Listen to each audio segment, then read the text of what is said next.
नाज़रीन अफ़सोसनाक ख़बर ॾींदा हलूं ओॿावड़ो अलीगुल शेख जी ख़बर ॾींदा हलूं। ओॿावड़ो ट्रालर जो मोटर साइकिल खे टक्कर, हिकु ॼणो मौक़े ते फ़ौत, हिकु मामूली ज़ख़्मी।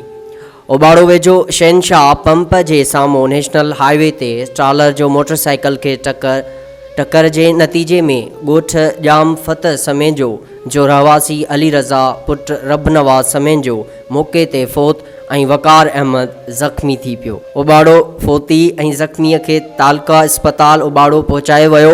ज़रूरी कार्रवाई बैदि लाश वारसनि हवाले कयो वियो। फ़ौतीअ जो लाश घर पहुचण ते कोहराम मची वियो। होॾां ट्रालर खे पुलिस पंहिंजी तहवील में वठी छॾियो। ड्राइवर मौक़े तां फ़रार थी वियो।